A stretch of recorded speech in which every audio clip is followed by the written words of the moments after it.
All right. Welcome, everybody, to our Ironman 70.3 Oregon Conquer the Course webinar. We are excited to have you all here today and celebrate one of our most popular races, Ironman 70.3 Oregon. Beautiful race. So my name's Joel Feinberg. I actually live in Chicago. I'm the Midwest Regional Marketing Manager, but have strong ties to Portland and the West Coast. And I am filling in for Meg Anderson, who is away on vacation with her family. So I'd like to welcome you all here and to this webinar. We hope that you find this webinar useful with the content and information. It's here to provide all the insight and information as we have two great leaders that are going to take you through it. Just some housekeeping items real quick. First, this webinar will be recorded. So if you know folks that were not able to make it, or you know folks that might find this information useful, it will be recorded and posted up on the race Facebook page and also the race web page as well under the athlete tab. And that will be probably put up in the next couple days or so. So give us a little bit of time to get the recording out.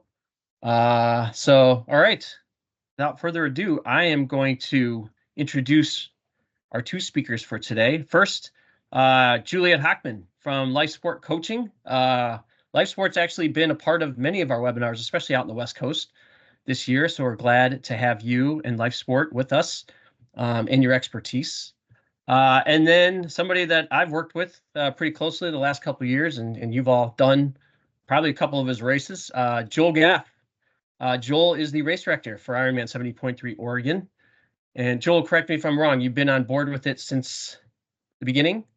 That's correct, since we started in 2021. Who better to know than the person that has put it together since the beginning? And then personally, from a Midwest perspective, I'm also going to give Joel a shout out that he's also the race director for Ironman 70.3 Michigan as well, as he's from Traverse City. So you have one of our best race directors, along with one of our best partner organizations in Life Sport, and Juliet. So without further ado, Juliet, it is yours to go. All right, great. Thanks so much for that introduction, Joel. I'm going to go ahead and share my screen here, which has my presentation. So just stand by. All right. And then, okay, hopefully I can't see you. I can only see my presentation. So hopefully everybody can see the title page of this. Really happy to be here. Thanks very much for having us. Just a couple more housekeeping tips before we get going here. We have disabled the chat, but you are welcome to ask questions in the Q&A. I have both Joel Gaff, the race director, as well as my colleague at Life Sport Coaching, Jeff Sankoff, in the background answering questions. So as the questions roll in, they will be answering them in the Q&A section. Also pinned at the top of the Q&A section is my contact information. I welcome any follow-up questions about Oregon or 70.3 racing in general. There's also a link if you'd like to schedule a free 30-minute consult on 70.3 Oregon or 70.3 racing in general. So that's pinned at the top of the Q&A. I'll also stop at several times throughout the presentation to see if there's any questions that haven't been answered, and we can bring those to the fore and I can answer those sort of live. Okay, so who am I and why the heck are you here listening to me today? So I have been coaching triathlon for about 8 years. I'm certified by both USA Triathlon and Ironman University. I also continue to train and compete as an athlete. I've won the 70.3 World Championships for my age group several times, as well as being the world champion at the ITU short course, both in duathlon and in triathlon. But I started my athletic life as a rower, to be honest. I rowed through high school and college and was the youngest member of the US Olympic rowing team in 1988 while still in college. Went to Harvard University, got my business degree at Stanford. But what I do now and have for several years is coach triathletes of all different backgrounds and experiences. But most important for you today is that along with Joel, I've been involved with 70.3 Oregon since its inception in 2021. I won my age group the first couple of years. Last year, I was sidelined by a running injury, but I still did the swim and bike portion and laid down the third fastest women's bike split, including the pros for the bike leg. So I feel that I am uniquely poised to talk to you about what I think is the best 70.3 race on the circuit. I live in Oregon. I live about an hour east of Portland, Oregon. In addition to coaching privately, coaching individual athletes, I also run race-specific clinics. I run a women's bike camp here in Paradise in Hood River, Oregon. I help run an online tri club and then also run other various clinics throughout the year. So that's me. Now let's get on to the race. Okay, 70.3 Oregon.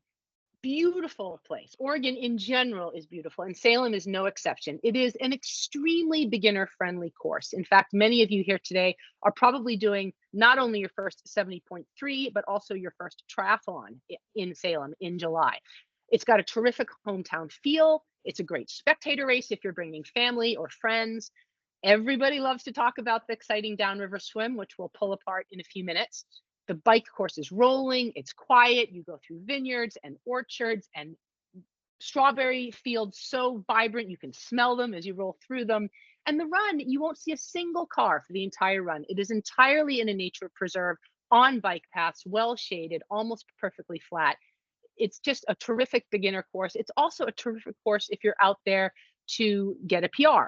I mean, if we can shave 20 minutes off your swim time without even trying, you're probably bound for a PR right from the time you hit the water.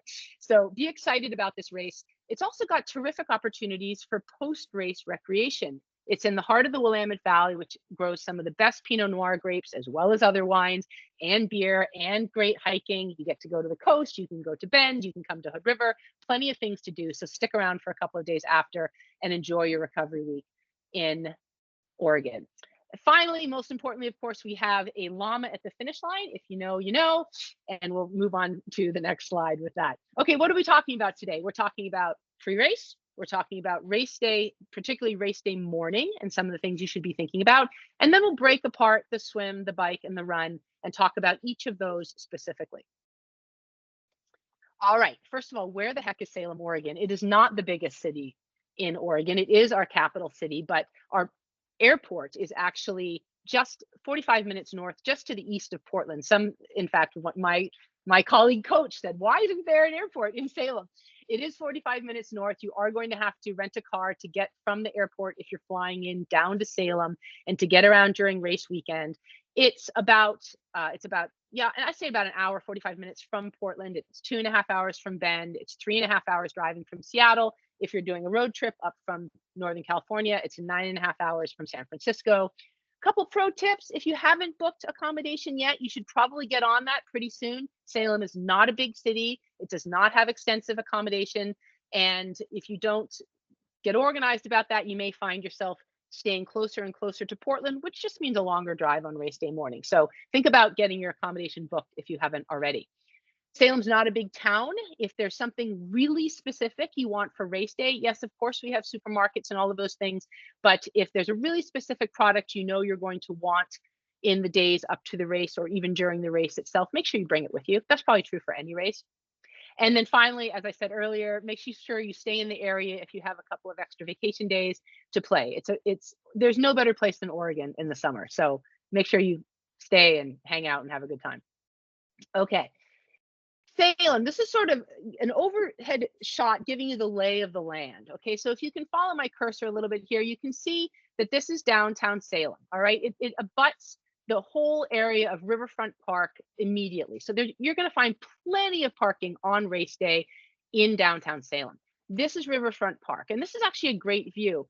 This is the dock right here, the swim exit dock, and this white lump is actually the stern wheeler, which makes for a great thing to sight as you finish up the swim. So this is where you're exiting the swim. This is the finish of the swim right here. You're coming down river through the main channel, you're coming around the top of the island, and then you have about 150 meters across this still water slough to get to the exit area.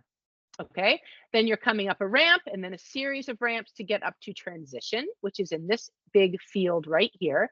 Ironman Village is set up over here for registration in the days before the race. Your bike exit comes out this way and along this road and up this little hill. All right, when you come back in, you go the other way. Run exit is on this side. You go out this way across this beautiful bridge onto Minto Brown Island Park, which is right here. That's where the whole run is in this nature preserve. And then this area right here is the finish. The finish line is right here. And the finish area is this whole area, including post-race food, awards, and the aforementioned llama. So this is where the crowd is going to be gathering on race day. There'll be tons of people cheering you across this bridge through the end of your run and through your victorious charge down the red carpet through the finish line. So again, very close to downtown Salem, lots of food options in here, easy to park on race day morning. That's sort of the overhead view of the Ironman Village transition area, etc. Okay, race venue. As we've already mentioned, there's a single transition in Riverfront Park. We just showed you an aerial view of that. The water temp is generally right around 65 degrees, which means it is wetsuit legal, but not too cold, which is great. The 3 years so far, it's always been wetsuit legal. If it is wetsuit legal, wear a wetsuit. It is always advantageous for swimming this distance. There's always good parking downtown. We talked about that already. And one thing I'm going to say on behalf of Joel and all of the race organizers is please read your athlete guide. It's not up on the website yet, but about 6 weeks beforehand, it will be up on the Ironman website. All the information you need to know is in the athlete guide. So take some time, read it over coffee one morning. Don't be that athlete that shows up at the athlete briefing and asks every single question that was covered in the athlete guide. So do yourself a favor, be calmer as you go into this race by being armed with information that is available in the athlete's guide. Last year's athlete guide is still up there, and a lot of the information will be the same. So if you want to get a jump on things, you can go and check out the 2023 athlete guide. A lot will be similar. So what should you do in the couple of the days before the race? Optimally, you're arriving there sort of Thursday evening. Totally okay if you can't make it till Friday evening. You'll still have a full day to look around, but it's a little more relaxed if you have a couple of days on the ground to get the lay of the land. Number one thing you want to do is really learn the flow of transition. There's a lot of curiosity about transition, anxiety about transition. You really do yourself a favor if you go down to the swim dock, the swim exit dock, put your back to the water, and literally walk up the ramp, up the flow ramps, along the side of transition, all the way in, swim in to get to where your bike will be positioned. For those of you new to Ironman, your race number will be somewhere on the racks. That is where your bike will be. Everybody has a designated bike parking position, if you will. So you will be able in the days before the race to see where your bike will be. Then walk from your bike rack to bike exit so that you know where to go out. Turn around, walk back to your bike where your bike will be positioned, and then walk to run exit so that you know exactly the flow of transition. Every year at every triathlon, there's someone running around in circles trying to figure out which way to go. You can avoid that by walking through it in the days ahead of the race. There will be athlete briefings on both Friday and Saturday before the race. This will be the race director's opportunity to give you updates. It might be something to do with road conditions or weather or water temps or something like that. So come to those athlete briefings, particularly if this is your first 70.3, and you'll be able to ask questions at the end as well. Now, on either side of those athlete briefings on Friday and Saturday, I will be there giving clinics on open water swim strategy for both beginners and veterans, as well as tips on racing, nutrition, and pacing for your 70.3. So those will be sandwiched on either side of the athlete briefing. So come along, say hi, ask your questions about those topics. Those are free to everybody. They'll run about half an hour in the same time as the athlete briefings. Okay, if you have time, highly encourage you to get in and practice the swim. Now, unlike a lake or even an ocean swim at other 70.3s, when you get into the Willamette River at 70.3 Oregon on the race course, there will be no swimming back upstream. Not even the strongest swimmer is going to be able to swim back to their start point. So this is going to take a little bit of planning. Please always swim with other people. Please use a visibility buoy, those buoys that you clip around your waist and it's an inflatable that goes behind you so that you can be seen. And just think about the fact that if you walk up to the start of the swim, someone, a non-swimming friend, is going to have to take back your shoes or anything else that you bring that you don't want to take down the river with you. So swim together, be safe, go ahead and do the course. It won't take you very long, but just plan, because it takes a few more logistics than if you're just to hop in at the beach and swim as if this was in a lake. If you want to do a bike activation before the race itself, the best place to do that is on the back end of the course. You can do it anywhere on the course, it's fine. But after about the 10-mile mark on the course, when you turn left on Riverfront Road, it gets a lot quieter. and you're rolling through farmlands, etc., you can actually drive up to the place where you turn left. There's some gravel parking on the side of the road. You can park there and you can ride towards the back end of the course. So if you have 45 or hour and a half minute ride in a couple days before the race, go ahead and do it on the back end of the course. And then, of course, if you want to go for a shakeout run, Minto Brown Park is right there. You have a whole bunch of choices of places to go. You can't really get lost. You can run the course. Ironman does a really good job in the 2 days before the course marking the bike course with blue tape, blue bike. And so you can always know where the bike course goes in the days before the course. And they mark the red course with red tape, red run. And so you'll know where the run course is going if you want to take a look-see at the courses before the race.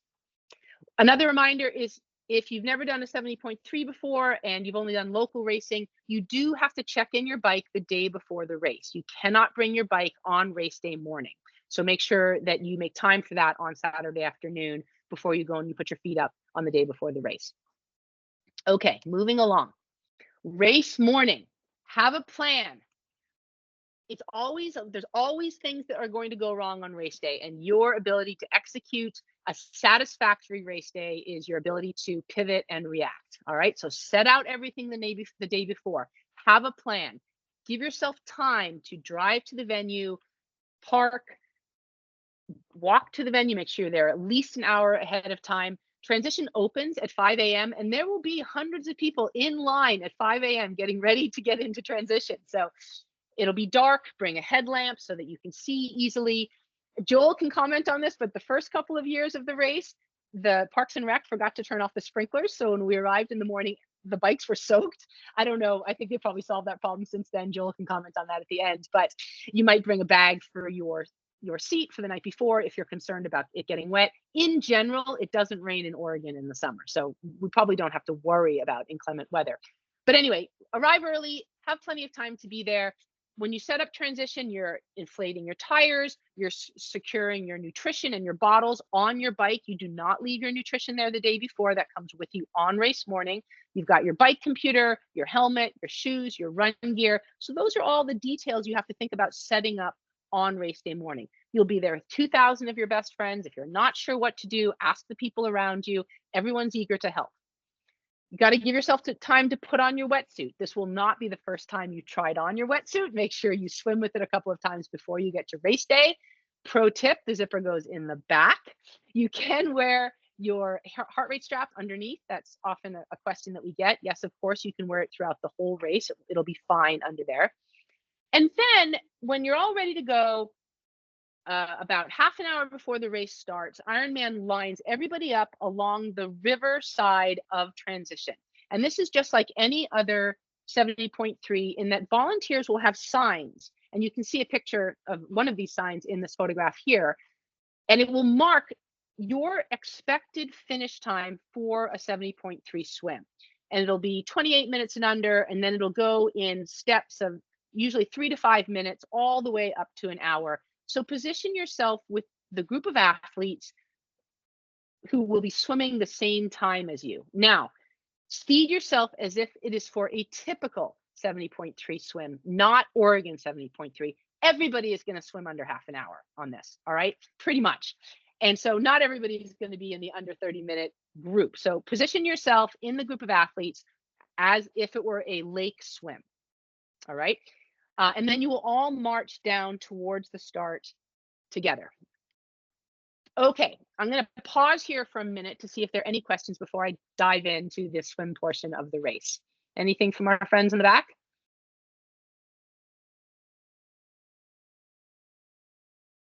All right, I'm going to assume that is a no. Nope, you're good to go. Okay, I'm going to keep going. All right, great. So here is an overhead view of the 70.3 swim. Starting from the bottom right, first of all, you will be walking with your group from transition, which is right here by Riverfront Park, okay, across this beautiful bridge. This is the beginning and end of the run course as well, by the way, which you'll see in a moment. You're walking all the way down. It's about a 1.2 mile walk with 2,000 of your best friends. You're cutting through, and you will end up down at the bottom here, right at the swim start. We'll talk a little bit about the swim start itself in a moment, but just looking at this aerial view, the current will be apparent from the moment you hit the water. It will start to take you downstream. Now, anybody who's done this race will comment that the first 400 meters or so is a bit of a cluster. The current moves very fast. It's not dangerous. It's not scary. It just moves right along. And you're following the red buoys just as you are with any 70.3 swim, except that you're sort of being pulled towards them. We're keeping the buoys to our right. And the thing that you need to know is it gets quite shallow at about the 300-meter mark. Everybody calls this the sandbar. Now, this is actually a swim feature you do not want to miss. Some years it is very, very shallow. It's about, gosh, it looks like it's about 1.5 feet deep. And you may feel like you can't get a full swim stroke in. The bottom is smooth river pebbles. So there's nothing down there that's going to injure you or hurt you, even if you do graze it with your hands. But you go across the sandbar incredibly fast. And you actually don't know how fast you're moving until you can see the bottom of the river rushing below you. If you're concerned about touching the bottom there, just go ahead and streamline. You're going to be over that thing in 5 to 7 seconds. But I don't want you to miss it because it's actually a lot like a flume ride at a park. It's a lot of fun.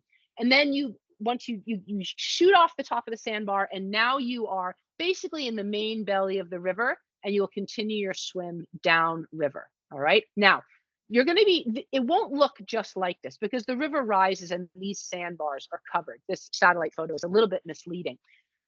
Pro tip is you want to sight off this right-hand bank. The sun is coming straight into your eyes. So you're going to have trouble seeing the red buoys that are right in front of you. Okay. So 2 ways to sight on a course like this. One is to try to keep yourself equidistant off the right-hand shore, the island. And the other is just to make sure that you can always see caps to your left and see caps to your right, because then you know you're in the school of fish and you're going in the right direction. So don't be discouraged if when you look up, you can't see the buoys because the sun is quite bright right in your face. All right, there's more description. Moving on to the next slide. Backing up for a minute.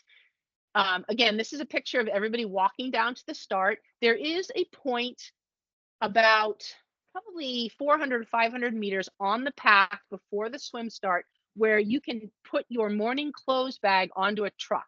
So if you've worn shoes to this point, or maybe a jacket, or you have extra hydration or nutrition or whatever, you can put all of those into a morning clothes bag, give them to a volunteer, and they will be trucked back to the start. Now, if you are someone who wears glasses or needs a particular medication, the volunteers can't get those special items back to the start in time for you to get out of the water. So think ahead on that. You're going to have 2 sets of glasses, one to go in that morning clothes bag, one to go at the finish of the swim, because they can't get it back to you quickly enough. All right. So something to think about for those special cases. As you're walking down to the start, you will see people running ahead to try to get to the faster swim group. Just let them go. Be in the right place. Be in your right time category. Don't worry about other people's nerves. Also, it's going to take you 20 minutes or so to walk down to the start. So circumspice, look around you, talk to the people on either side of you. They're nervous too. You're all in this together. Make friends. Talk about your plans after the race. Find out where people are from. Help each other zip up the wetsuits, because a lot of people will walk down most of the way with their wetsuit around their waist. Get to know people. You have some time in there. Now, when you get up to just around the corner from where this picture is taken, people will just stop because now you're in the swim chute, essentially. Ironman has, over the last 3 years, this year being number 4, gotten better and better at the ramp that they are using to get people down this very steep bank into the water. It's a narrow ramp. They can put 2 people on it at once, and you will be able to watch people in front of you go down the ramp and sort of see how it's done. You will notice, and take note of this because your turn will come, that you should have everything completely ready to go. Goggles down, cap in place, wetsuit completely ready to go. Because once you hit the top of that ramp, the Ironman volunteers are going to be saying, all right, go, go, go, let's go, let's go. And you go down the ramp with one other person, you get to the small flotilla at the bottom of the ramp, and you jump in the water. There's no time to hesitate at the bottom. We really want to get all the athletes into the water as quickly as possible, and we can only do it 2 at a time. So be courteous to the athletes behind you, get down the ramp quickly, and get into the water. You will also notice that, at least in years past, particularly if you're towards the back of the swimmer group getting in, that there will be a few people who get into this current and are feeling a little bit anxious. And when it gets shallow on the other side of the river, they will try to stand up. And then their anxiety increases a little bit because the water is going so fast that it's very, very difficult to stand up.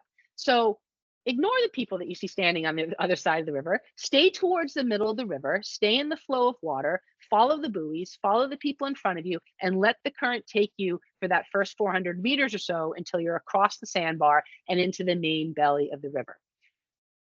Folks, this is such a great swim. This is so much fun. People come to Oregon to do this swim. So enjoy it, relish it. You'll probably never have a swim time as fast as this one. It is a lot faster than a normal swim. And so really enjoy that. This picture on the right is a good sort of portrayal of what the end of the swim looks like. We're looking down the course. This is, you can see the red buoys here, these little red dots that swimmers are keeping to their right. And then this is the top of the island. You want to round this corner and then you're coming straight across this very still slough to cross over to the exit dock. You can see Ironman's volunteers in the kayakers and the paddle boats, et cetera, trying to keep people away from the island and on the other side of the buoys. And then again, the corner is right here. So that's a good sort of idea. And all these little ripples that you can see in this photograph, those are all swimmers. Okay, so you can see they're coming straight down the middle of the river. Okay, a couple more things about the swim, just to summarize it. It is a little bit of a cluster at the beginning. Keep the buoys on the right. Watch out for that sandbar, enjoy it, and just promise me you're going to do a little bit of an underwater giggle as you go shooting across the top of it, because it's something you'll want to remember. You want to sight the bank to the right once you get across the sandbar, the bank of the of Minto Brown Island.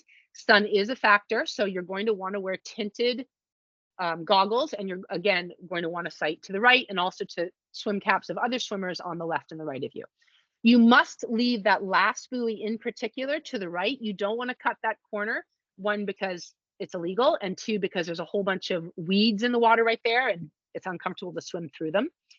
You do want to hug that last buoy, because if you are too far to the left, too far on the left bank of the river, then you've got to cut back across the current and you may get pushed downstream a little bit more than you want to, and you're going to have to cut back to the ferry dock. Okay, so hug that last buoy, keep your head down, keep your stroke rate up. Drafting is still a factor, even in a downwater swim. So if you can get on some people's feet or on someone's hip, one, you don't have to sight as often, and two, it will give you an advantage. And that last 150 to 200 meters as you cut across the slough towards the stern wheeler and the exit dock is very calm because there's no current coming down the slough. The exit ramp is a little bit unusual. You're not running up onto a beach or onto the sand. As you can see, there are basically 3 ramps here with 4 pontoons in between.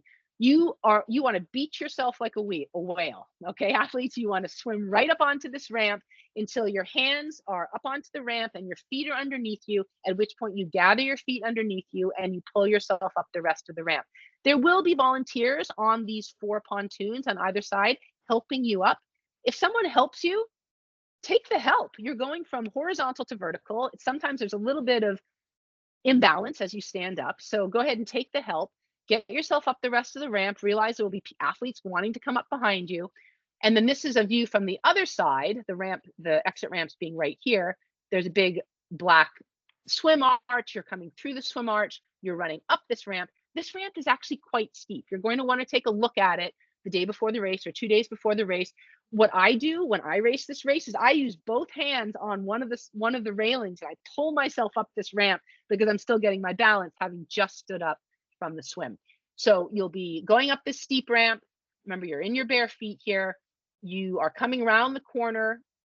There'll be crowds, lots of people lining these banks, looking for you, yelling your name, cheering you on. There's a long zigzag to run up the quite steep bank up to transition. When you get up here, you'll be running on the grass along transition all the way to the end of transition, then you'll double back to your bike. Okay, so that's the overview of the swim. Now, before we move on to T1, Joel and Jeff, do we have any questions in the back, or have you champs been handling them? There was a question about whether or not there's an area to warm up swim, practice swim. Oh, great question. Thanks, Jeff. So no, the answer is there's really not an area to warm up the swim. One, because from the swim start, it's virtually impossible to get into the water without going down this tiny ramp.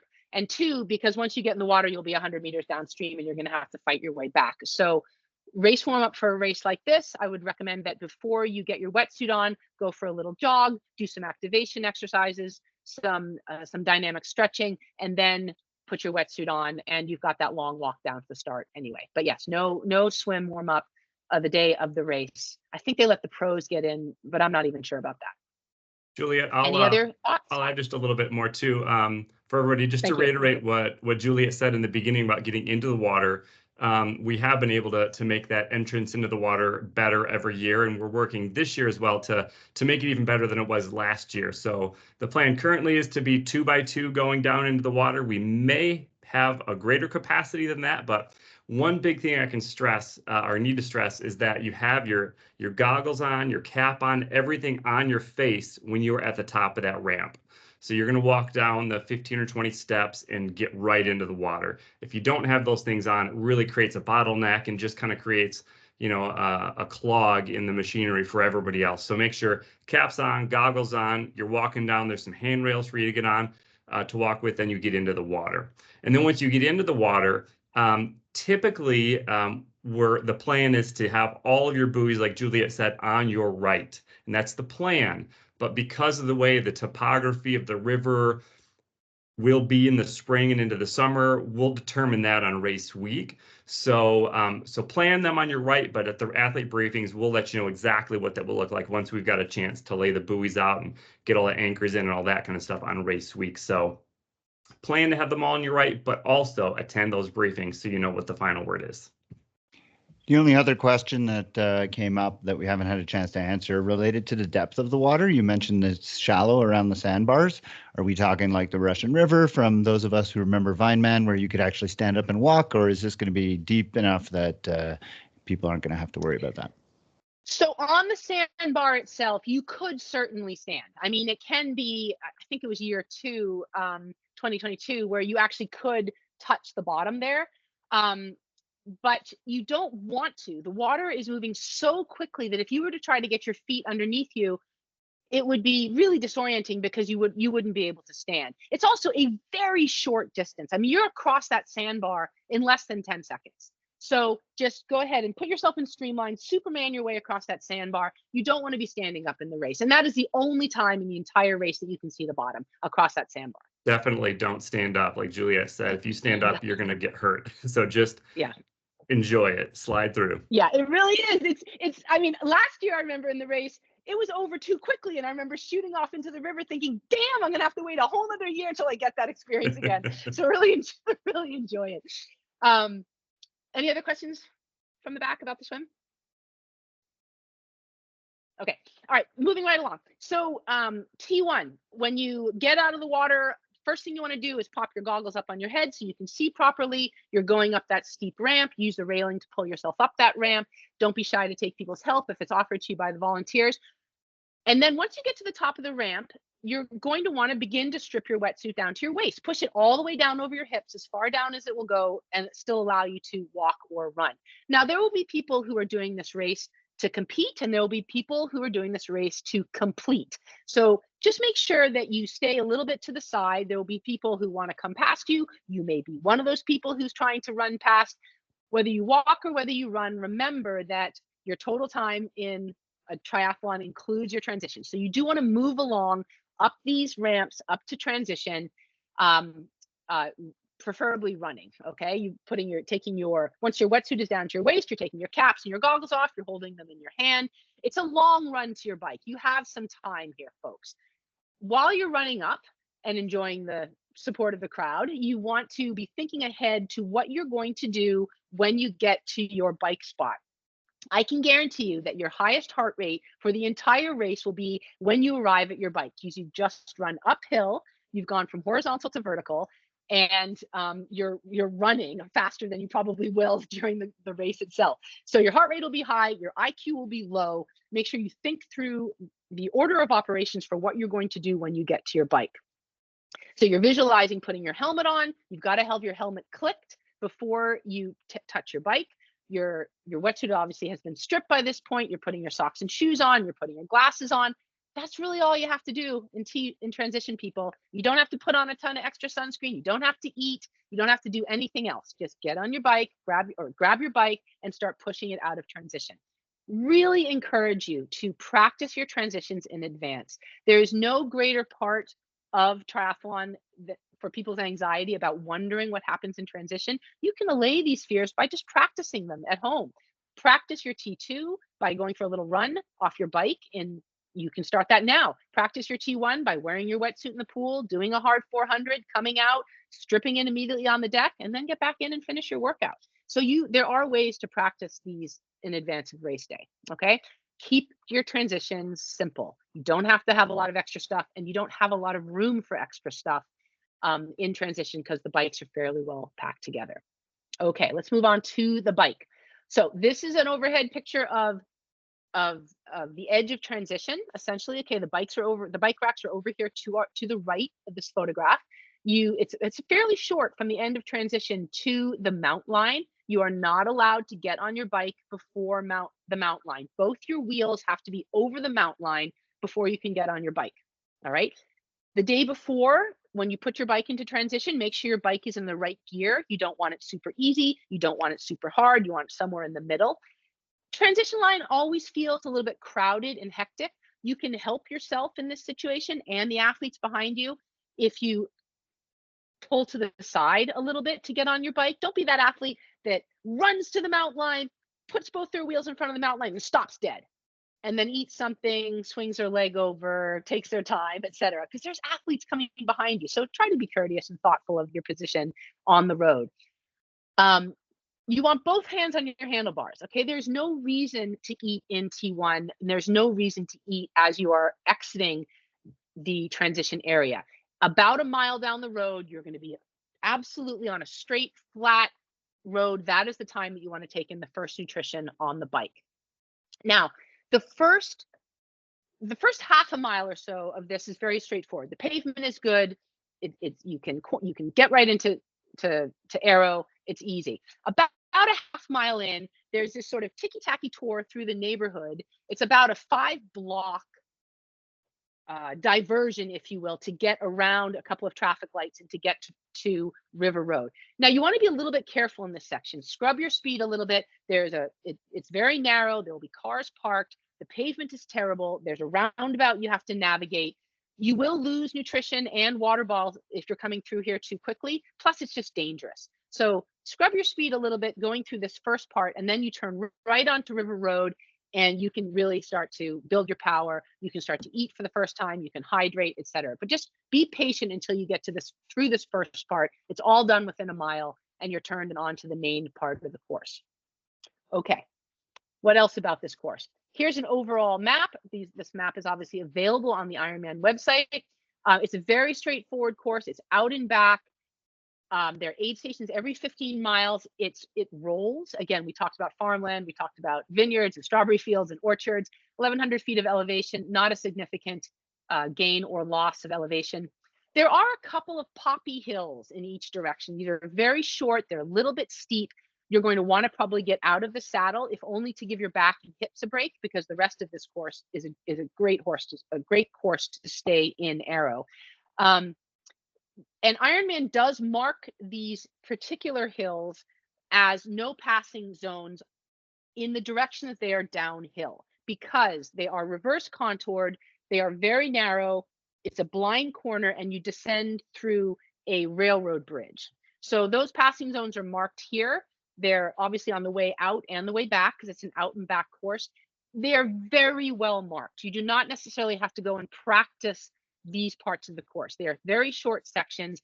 It's common sense, because as you're descending through this railroad bridge, you can't see what's around this corner. So even if there weren't volunteers there with flags and warnings and everything else, you would know that you would not want to go particularly fast through this section. So there are a couple of no passing zones. Please respect those for your safety and of the safety of athletes coming in the other direction. And also, as you are ascending those two hills on the way out, right about here, and on the way back, it's an opportunity to get out of the saddle and give yourself a little bit of a break, particularly if you're lower back. There's also on the back end of the course, after you make the turn and you are heading towards the back of the course, I would probably put it about 3/4 of the way out. There's a couple of sets of railroad tracks. And again, there will be volunteers there. One of them in particular is what I call the bottle sucking railroad tracks. You will see people have tried to take these railroad tracks too aggressively. The tracks themselves are totally safe. You're not going to get caught in the tracks, but there's a bit of a sort of a speed bump right before it. And if you go over this too fast, your bottles are going to go flying. You might even get a pinch flat. So just know that this is coming. Again, there will be volunteers there with flags telling people to slow down. Know that they exist. You don't want to stop and go back and get your water bottles. It's just unnecessary. So slow down a little bit so that you can take those railroad tracks safely. And then the last thing I would say is at the very end of this course, this little elevation right here demonstrates that as you are about to turn around, there's a little bit of a poppy hill right there. You are going around a cone. It's a narrow sort of rural road. You can easily make the U-turn. That's not the problem. The road surface there historically has not been that great. And at least in a couple of the 3 years that I've done this race, there tends to be a little bit of car congestion in there, and volunteers are trying very hard to manage both local residents who are trying to get through there as well as the bikes coming through. So just be really patient. If there are cars there, you're not going to lose a lot of time. Communicate with other riders, be safe, communicate with the motorists. We want to be welcome to Salem back year after year after year. So try to scrub any frustration you might feel if there are cars on the course right at that turnaround point, and just realize you're going to be through that section in a really short time. Last thing people often ask about is wind. Wind really isn't a factor on this course. I mean, 4 miles an hour, maybe on a bad day. It does pick up towards the very end of the afternoon, but all athletes will be well off the bike course before that becomes a factor at all. All right, what else about this course? Get aero, baby. This is a great course for a TT bike. You can stay in aero for the entire course, except for a couple of those really short hills that we talked about. As you think about your training over the next 5 months or so, and you do have a TT bike, make sure you're adjusting to that aero position starting now. You can do that on the trainer. You can do that when you start to get out on the road, for if you live in a cold climate and you've been training inside. Set a reminder to yourself that you want to be eating at least 250 calories per hour. If you're a bigger person, maybe pushing 300, 350, and you want to be taking in at least a bottle an hour of water or electrolytes. We did an entire lecture on pacing and nutrition with Lance Watson, who's the head of Life Sport, a few months ago. We can easily get you that recording if you missed that. So we won't go into huge detail about nutrition here, but it's just a reminder that the more successful you are in taking in calories on the bike, the more successful your run will be. So set yourself a timer. I like to eat every 15 minutes, so I'm regularly spacing caloric intake and hydration over my ride. Practice eating and drinking while you're still in aero. You don't want to sit up every single time and make yourself a huge wind block. So practice grabbing your bottles, whether it's from behind your seat or on your down tube in your training over the next few months. You really want to make sure you're riding to your own power or heart rate expectations. You may have people coming by you. You may want to chase people down the road, but just know what you can ride and ride within your own abilities. This bike course is going to take you between 2.5 and 4 hours, depending on your level of experience and fitness. So pace yourself, in other words, according to your own expectations. It is a bike course that you can pedal the entire time, with the exception of descending through those very short descents through the bridge that I mentioned earlier. Consistent power on the pedals. The more consistently you are applying power to those pedals over the course of this bike segment, the better you will run off, because you will not be putting as much stress on your legs. So whether you're climbing or descending, consistent power application to those pedals. And you're going to want to maintain a comfortable cadence of between 80 and 90, which reflects your run cadence. We're trying to replicate your run cadence on the bike. Already mentioned this, as you're thinking about your training over the next few months, particularly as you get to within 8 to 10 weeks of the race itself, you're going to want to be doing lower tempo rides in the TT position outside, so you can really begin to learn how to handle terrain. The trainer is awesome, but you also really we race outside. So make sure you get some training in outside as well, and practice eating an aero. And if you've got a friend or a child and you want to practice grabbing bottles, because remember, at the aid stations are going to be handing out bottles of water, bottles of Mortal Hydration, which is the new sponsor, then you want to practice grabbing those bottles. You have to scrub your speed a lot more than you think you do. So particularly if you've got a child, they love practicing this with you. Have them go to the side of the road, hold up a bottle, and you can practice going by and grabbing bottles and discarding your old one. Okay, before we go on to T2, any questions about the bike course? Juliet, I'll hop on and just reiterate one thing again that you just mentioned about the aid stations and the bike course, and that is if you are choosing to get aid at a bike aid station, pull off to the right and make eye contact with a volunteer and slow down. Slow down. This isn't the Tour de France. We're not just whipping through. Slow down. Get the bottle, stay to the right as you're doing your business, even pull off to the right side of the white line if you can. But just stay to the right. And conversely, if you're not going to get aid, stay to the left. Stay as close to the yellow line as you can. Slow down a little bit. Let the folks who are kind of wanting to find their way to the aid station to do so. Slow down even if you're not getting aid, but stay to the left so the folks that are going to get aid can do so safely on the right side there. Hey, Joel, Thanks. Quick question. Can you talk a little bit about bike tech and if athletes have issues with their bike? Yeah, absolutely. Joel, so we'll have. Yeah, go ahead, Joel. Go ahead, Julia. No, after you. I was going to let you tackle this one. So we will have a roving team of bike mechanics on the bike course, usually 3 to 5 bike mechanics. Some are going to be typically they're on either scooters, like a Vespa type scooter, or in a vehicle. But because of the nature of this bike course being an out and back course, so athletes, bikes going out, bikes coming back in, and a narrow course, the bike tech team as well as the SAG team have to kind of hop around on the side roads to get places. So it does make it a little bit trickier for our tech and our SAG teams to get to you, but we will have that neutral support out there. If you do need support, stop at an aid station is the best thing to do so they can communicate that you need help. Know how to do your basics if you can, your flat tires, your wrench, kind of things like that, to tighten a bolt here, tighten a bolt there. And then the last thing I'll mention about that is if you do need aid and you either talk to a race official or somebody and you say, hey, I need aid, stay where you are. Our tech team and our support team won't chase you. So if you say, hey, I need aid and I'm at Bike Aid Station 2, that's where we're going to plan to get you. Don't say, oh, well, maybe I'll ride ahead a little bit and they can try to find me up the way. No, if you need tech or support or whatever, stay wherever you are and then we'll find you where you're at. We're not going to chase you along the course. There was a question about those no passing zones. Those no passing zones are no passing on the downhill only. Julia, did you want to add something about the tech stuff first? No, I'll come back to that. Go ahead and answer the question about the passing zones.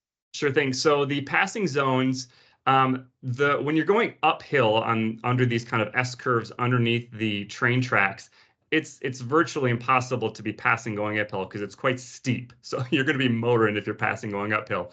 Honestly, off the top of my head, I can't recall if we have a no pass on the uphill portion, but just don't plan on passing in general. It's really just the safest thing to do because it is narrow. So don't plan on passing either going up or downhill.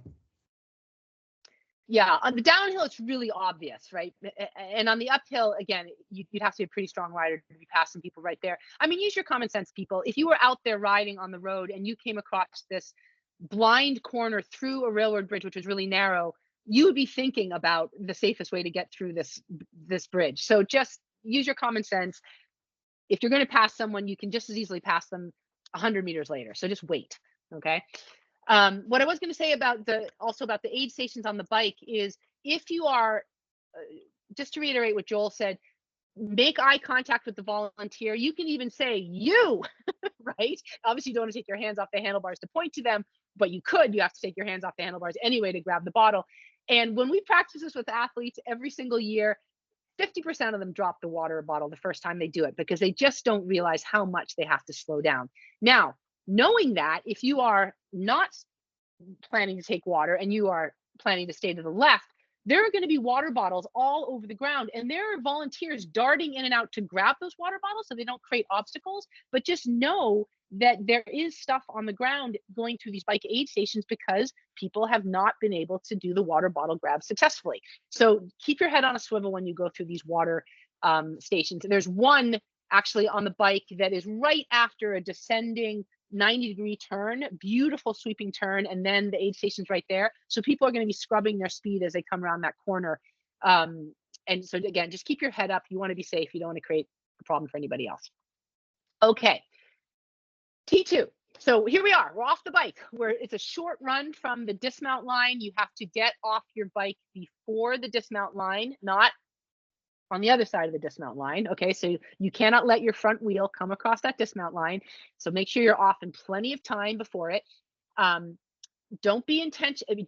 Do be intentional. Don't rush. You're running a very short distance from the dismount line to your bike. T2 is easy. All right, you don't have to deal with the wetsuit and all of the things. It's 1, 2, 3. Shoes, belt, cap. All right, your bike shoes have come off. Maybe you've left them on the bike. You're putting on your running shoes. You're grabbing your race belt, and if you run with a baseball cap, you're putting your cap on your head. Very, very easy. Now, depending on your nutrition plan, you might have a gel or a goo of some kind in your shoe that you might grab and kind of sip on the way out of transition, knowing that the first aid station is just a mile down the road and you can chase that with water. And as you come out of transition, think about bringing your cadence up a little bit. Your legs might feel a little bit dead from biking for 2.5 to 4 hours. Understandable. Hopefully you've practiced this brick run a few times, but the best way to kind of get your legs going is to intentionally bring your cadence up as you come out of T2.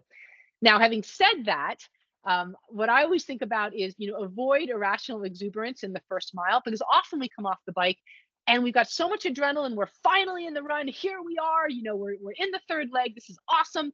And you run way faster than you're supposed to in the first mile, and even in the second mile, and then in the third mile, and then you're starting to slow down and you're at the 6th mile and the 9th mile, and all of a sudden your pace is way off where you started. So have a little bit of a pace ceiling for yourself in the first half of this race, and try to be honest about not going faster than that pace for the first half of the race. And if you get to the halfway point and you're feeling great, your nutrition's on tap, go ahead and try to negative split the race. That's fine, but just avoid that irrational exuberance a little bit in the first mile.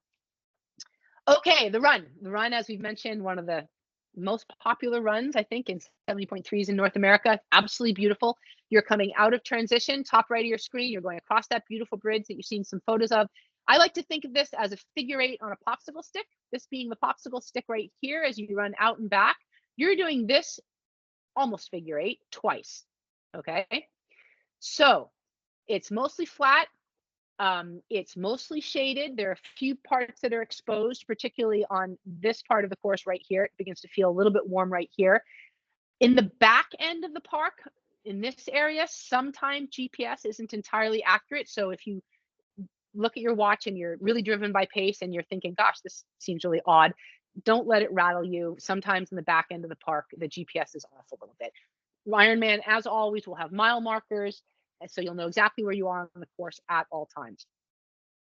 The reason that this is such a terrific spectator race is your friends and family can drive down River Road. This is the bike course, and drive into Minto Brown Island Park and park right here, or along the access road right here. And so if they're planted right here, they can see you 1, 2, 3, 4 times. So it's a great place for them to go stand on the run. There's also an aid station right here. There's also a children's playground right here if there's younger spectators. So this is a great place for people to bring a deck chair, bring a cooler, just hang out here for the duration of your run, because they'll see you. You'll get to see them. They'll get to see you 4 times. It can get hot towards the sort of beginning of the afternoon, end of the afternoon. So if you are someone who is thinking about doing this race in kind of the 5.5 to 8.5 or 6 to 8.5 hour time frame, you really want to think about pre-cooling. Once your body temperature goes up, it's very, very difficult to bring it down again. Remember, at every aid station, Ironman always does it the same way. You've got water, in this case, Mortal Hydration, gels, Mortal Hydration, water at every aid station. That's how Ironman lines people up. So at the first volunteer, slow to a walk, 2 glasses of water, 2 cups of water, 1 in your mouth, 1 on your head. Jog to the last volunteer, 2 glasses of water, 1 in your mouth, 1 on your head. Every aid station to pre-cool yourself if the temperatures look like they're creeping towards the high 70s, low 80s. Your kit will be wet. You want that. It's a good thing. So make sure you pre-cool. There is that epic bridge at the very beginning going out, and at the very end, starting from about here on the popsicle stick, you will be able to see the bridge. You will be able to hear the finish area. It's very exciting. If your friends and family are in the finish area, and they should be able to get from here to there. Well, parking might be a bit difficult, but maybe after the 3rd time they see you, they can double back, get to the finish area. They'll be able to see you come across the bridge. You'll be able to hear them cheering. It's a wonderful finish. You come around the corner, the red carpet's right there, and it's a terrific run. It's flat and fast. There's a couple of very, very short hills, but they don't even deserve to be called hills. They may feel like a hill at mile 9 or mile 10, but there are really no hills to speak of. It's pretty darn flat. On course, there's aid stations every mile. Remember that this year, particularly once we get to the spring, the hydration sponsor for Ironman has changed. It's no longer Gatorade, so it's water, Mortal Hydration, cola, Morton gels, fig bars, chips, pretzels, bananas, oranges. Remember that Morton gels come in 2 varieties. One is uncaffeinated and one is caffeinated. So just know which one you're taking. I had an athlete do his first 70.3 a couple of years ago. He took all the caffeinated gels for the entire race, and he was sick as a dog. He just wasn't just used to having that much caffeine going through his system over the course of that 5 hours. So make sure you know what you're getting, but they will be on course.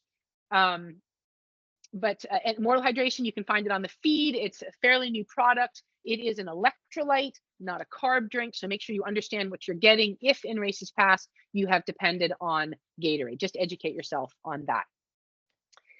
Visualize yourself coming down the red carpet. It's a terrific finish. Lots of people will be there. It's right next to the race food. It's right next to where they hold awards. It's a great place for hanging out after the race. Lots of grass to sit on, etc. Congratulations. Again, I will be at the run figure 8 and in the finish area. We have 30 life sport athletes who will be competing in this race, plus all of our Oregon friends. So give me a high five as you go by me in the middle of the figure 8 on the course. I'll also be there to answer questions after the race. If you see me, please make sure you say hi. Thank you so much for joining us today. We'll take a bunch of questions now, any other questions, but just so you know how to reach out to me and to Life Sport, make sure you're in touch. I'm on Instagram. My email is right there. The free coaching call is in the chat. I'm also running a race preview clinic on June 29th in Salem. It's open to everybody. The information is on the Life Sport Coaching website. So if you'd like to take a peek at the course, we'll be doing some course preview. We'll be doing a little workouts in each section. We'll be talking about pacing and nutrition, transition, etc. So please join me on June 29th if you can. So that's all I've got. I'm going to stop sharing my screen. There's Joel. Any other questions from the participants? Thanks for coming, everybody. Julian, before we dive into the questions that Jeff was about to bring up, I'll just kind of piggyback off of a couple of things you mentioned about the run course. And I did post this. I did answer a question in the chat, the Q&A section just a second ago, but I'll share it out loud here as well. If you do want to have your spectators come watch you at Minto Brown Island Park, know that River Road that you would have to drive to get from downtown Salem out to the run course is part of the bike course. So especially early on in the run time frame of the day, there's going to be bikes on that. And while that road is open to vehicular traffic, we kind of discourage folks from doing that just because it would make such a mess for the cyclists and all that to get out there. A little bit later on in the day, as the bikes are done going out, it'll be much easier to get out there. So just keep that in mind, especially if your athlete is going to be earlier in the run portion. Don't expect to be able to see them put their run shoes on, hop in the car and fly out to the park and watch, because that just isn't practical. And then also on the other side of that, unfortunately, due to our permit requirement or regulations, I should say, that big bridge that's over this shoulder in my screen here, the Taco Bridge, as we affectionately call it, unfortunately, that is closed to spectators during the run. So they cannot walk across that to get out to the run course either. So the short of it is there's really not a good, quick, easy way to get out to the run course to watch your person, but you can do it. Just take some planning and patience. Right. So, I would do is have a conversation with your athlete, and I would plan to get out to the run course early, right? Before the bulk of the age group cyclists start coming through. Take a picnic. If you've got kids, there's a playground right there. Maybe even there's plenty of places to walk in, to go for a hike in that park, a run of your own before your athlete comes through. So Totally. Get out there early. What I do is I actually just leave one bike in T2. I have another bike in my car. I run to my car. I get on my bike. I bike out to Minto Park on the road so that I can intercept athletes out there. So yeah, do plan ahead on that, because you don't want to create extra traffic snarls on the bike course. So the only other question, I had answered it incorrectly based on seeing pictures of people who participated. Joel corrected it, but just for everybody else, what is the running surface? It was in the past, I think in year 1, maybe in year 2, it was a mix of surfaces, but as of the last at least 2 years, it is 100% asphalt. There are a few boardwalk bridges you go over. So they're kind of, a bridge that's made of wood. But other than that, it is all asphalt. No gravel, hard packed dirt, or anything like that. Wear your fast shoes, people. And like Julia said, it's flat, it's shady, and it's beautiful. One quick question for our tri clubs that will be attending, as this is a very popular tri club race. Will the tri club location for tent setup be the same place as it was in the past? Yep, that's the plan for Tri-Club Village. Should be the same as it was the last 2 or 3 years, which will be at what would be the south end of transition, kind of just north of the finish line area there. So if you were part of the Tri-Club scene before, the plan is to have that in the same spot again this year. Okay, and we'll post that up as well on the race website. Okay, good. Go ahead. And this is a qualifier for both 2025 70.3 Worlds as well as 2024 for women Ironman Worlds in France. So keep that in mind as well. It's one of those special races where you can actually qualify for 2 world championships in one race. You can take both slots. So something to think about if you are racing it to race. All right. Well, I think that's it. Thank you so much, Joel, for joining me. It was absolutely great to do this with you. Thank you very much. And thank you to Joel number 2, as well as my colleague, Jeff Sankoff, who helped answer questions in the back. You know how to reach us. Really excited to see you down there. Jeff is also going to be racing it for the first time this year. So we'll have a couple of expert coaches on hand at the race day itself. Joel's always available as well. Really appreciate everybody coming out and hope everybody has a really great race day. Thanks so much, everybody. A few quick reminders. Before I let Joel Feinberg close things out, I'll just say thank you to Juliet for working with us and providing this awesome webinar for our athletes. We're stoked to have this partnership with you. And I'm excited to see all of you in Salem. It's like Juliet said multiple times, it's a fantastic beginner-friendly race. It's become a fan favorite. It sells out just about every year now. So good luck and thanks for joining us. And we hope to see you in Salem. I'll turn it over to Joel to take us out. All right. And I, too, want to thank both of you. I know both of you are really busy in taking your time to be part of these webinars and educate our athletes. A couple quick announcements and just kind of piggyback off what was said earlier.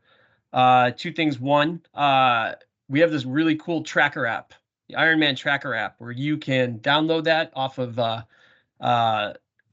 Google and the Apple Store and get it on your phone. That will have all your information to track your local athletes. That will also have the athlete guide.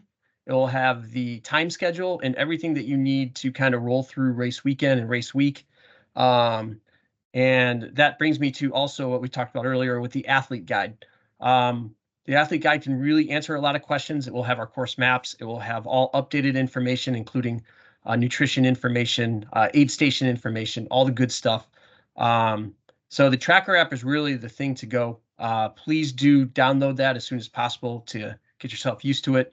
It has all of our races in there. So, all right, with that being said, I want to thank everybody for being part of this. Hold on, Joel. One more thing, Joel, and that is that we are doing a Conquer the Course 70.3 webinar for Santa Cruz in a couple weeks. Jeff will be leading that. And our brand new race in the Pacific Northwest, which is in Eastern Washington, which is called 70.3 Tri-Cities. We will be doing a webinar for that one. I will be leading that one. I'm going to go out and recce the course in June. I will be bringing all the information about that course, and the race director will be here with me as well. So if you're a regional athlete and you're thinking about doing both Oregon and 70.3 Tri-Cities, keep an eye on your email, because we'll be talking about that in a couple of months. Okay, now I'm done. Thanks, Joel. Great. No problem. And if you're not tired of myself and Joel Gaff, the RD, you can find us doing a Q&A session for Ironman 70.3 Michigan in the fall, for those of you needing a great fall race up there in northern Michigan near Traverse City and Frankfurt. So, all right. I want to thank everybody for being part of this. Once again, the recording will be posted here shortly if you want to review it or send it over to other people. Thanks everyone for being part of it, and you have a great weekend, and good luck racing Ironman 70.3 Oregon. Thanks, everybody.